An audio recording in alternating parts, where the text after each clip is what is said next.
Recibir a nuestro siguiente invitado. Con él vamos a estar hablando del panorama internacional. Se trata de Sergio Castaño Riaño, es director en Ciencias Sociales y profesor de Relaciones Internacionales de la Universidad Internacional de La Rioja, y hace más de 15 años que se dedica también a complementar esta actividad académica con la de analista político para diferentes organizaciones y también medios de comunicación y think tanks. Muy buenos días, bienvenido Hola, ¿qué tal? a Muy buenos Uruguay días. y a Modo País. Pues muchísimas gracias, encantado de estar aquí. Bienvenido. ¿De qué parte de España viene? De Madrid, exactamente. Desde Madrid, de la Sí, sí. capital. Muy bien.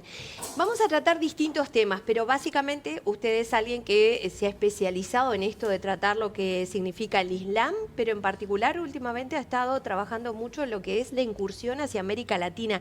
Yo no sé, compañeros, si a ustedes les pasa, pero probablemente desde nuestro país y desde la región tenemos poca conciencia a veces, ¿no?, de qué puede significar, por ejemplo, Irán en nuestro país, o a veces se confunde Irán-Irak, pensamos que si es Mucho uno se o el confunde, otro, sí. ¿verdad? Sucedió esto del 7 de octubre, en donde Hamás, que es una organización política y militar palestina, considerada terrorista por algunos países, bueno, que además está financiada parcialmente por Irán, incursiona y hace un ataque a Israel. Desde esa época hasta ahora, casi un año vamos a llevar, hay guerra en la región entre palestinos, israelíes, pero con un enfoque, con todo una afectación internacional brutal. ¿Cuál es la situación hoy respecto a este conflicto, que además hoy están ocurriendo reuniones importantes?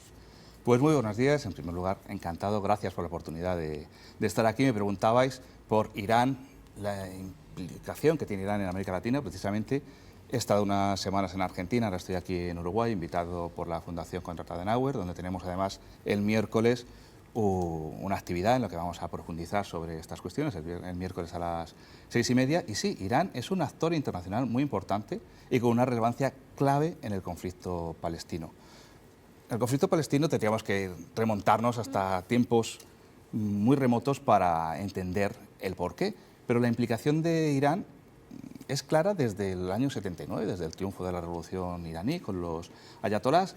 Israel e Irán con el Shah de Persia tenían buenas relaciones, igual que el Shah de Persia tenía excelentes relaciones con Estados Unidos. Cuando triunfa la revolución, automáticamente Estados Unidos e Israel se convierten en los grandes enemigos, y esto ha hecho que Irán sea aliado incondicional de Hamás, cuando Hamás realmente no debería tener ningún vínculo con Irán, porque la interpretación del Irán, del Islam, la corriente islámica que predomina en Irán es la chií, cuando Hamás es una corriente islámica suní, que tradicionalmente han estado enfrentados. La guerra Irán-Irak vino por cuestiones territoriales también, pero entre otras cosas porque en Irán había un predominio de suníes que dominaban sobre los chiíes, y ahí estuvo la base del enfrentamiento. Hoy en día la situación está enquistada y avanzamos hacia una internacionalización del conflicto muy peligrosa, porque lo que fue un ataque puntual de Hamás, un ataque terrorista brutal contra la población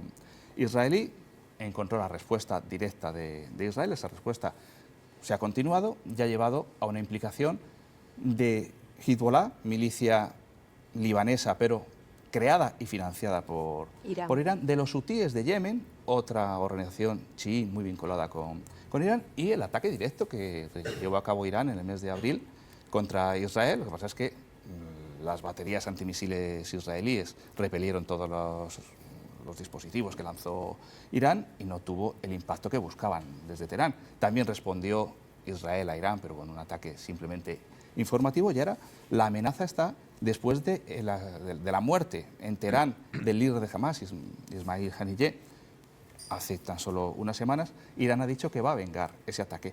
El líder de Hamás, que realmente no es un alto cargo iraní, aunque ha muerto el presidente iraní, no sabemos muy bien, en extrañas circunstancias, después de un accidente de helicóptero, y también pues, podríamos irnos al asesinato de Soleimani hace unos años, por lo que Irán se ha tomado este asesinato del líder de Hamás en suelo iraní como un ataque contra sus intereses.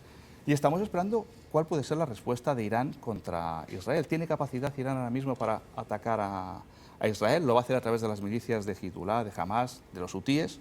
Estamos en la expectativa, pero Israel está preparado e Irán sigue insistiendo en que va a vengar ese asesinato. Sergio, también lo que uno nota cuando analiza el discurso del gobierno de Irán, por un lado la parte antiestadounidense, que es de chapa prácticamente, y lo otro es esta idea de conformar como un orden mundial alternativo, ¿no? Ahora, ¿por qué les interesa particularmente a los iraníes ganar presencia en Sudamérica?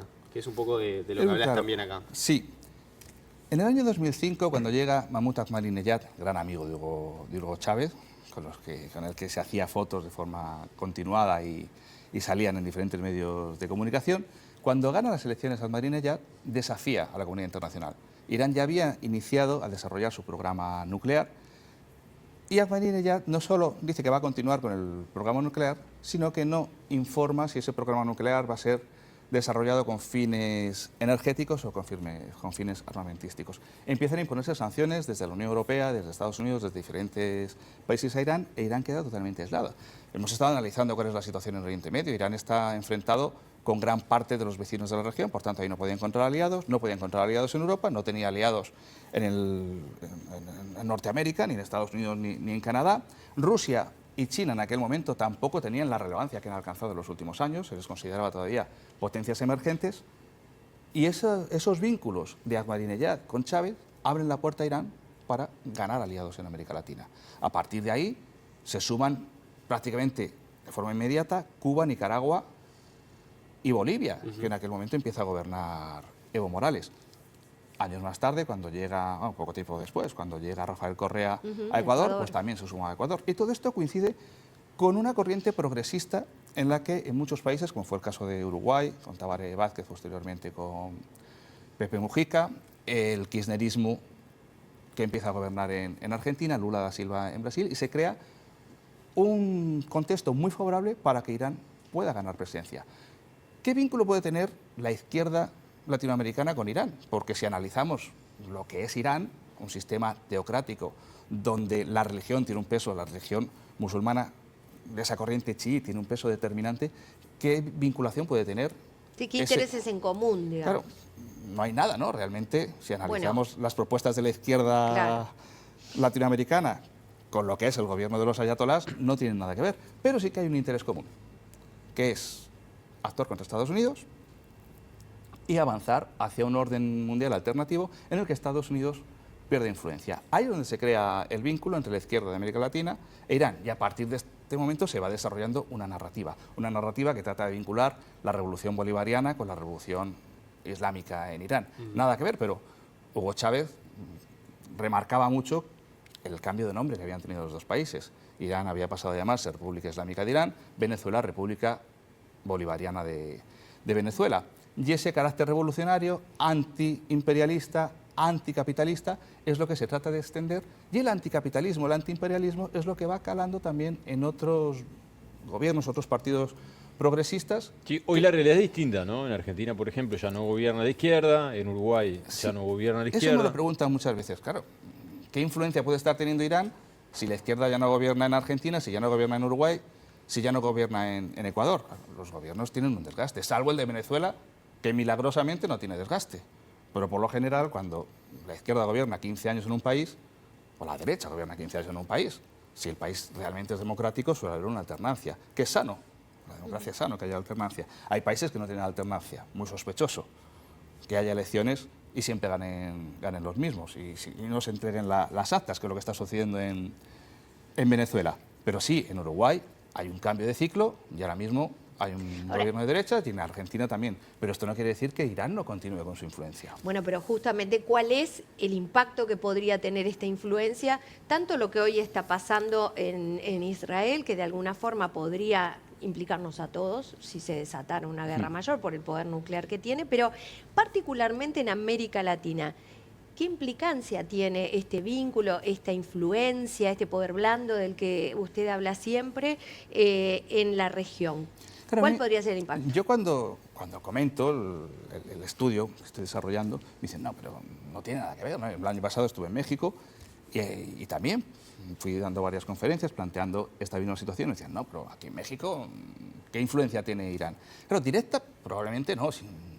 Si nosotros analizamos la evolución política de cada uno de los países, no hay una influencia directa, no hay una presencia permanente de Irán en partidos políticos, pero sí que hay un discurso, una narrativa que se va difundiendo por diferentes lugares. ¿Cómo lo hace Irán? A través de la diplomacia cultural. Irán ha abierto embajadas con la mayor parte de países de América Latina que no tenía, porque había embajadas en Argentina, Brasil, Uruguay, México, Venezuela, pero ahora tenemos embajada en Colombia, en Bolivia, en varios países de Nicaragua también se ha abierto. A partir de las embajadas se desarrolla la diplomacia cultural. Pero además, Irán ha creado un canal de televisión en español y podemos pensar, ¿para qué se crea un canal de televisión en español? ¿Qué fin tiene que Irán esté emitiendo noticias en español? No sé si conocéis a Pablo Iglesias, que fue vicepresidente del Gobierno de España. ¿Dónde se da a conocer Pablo Iglesias?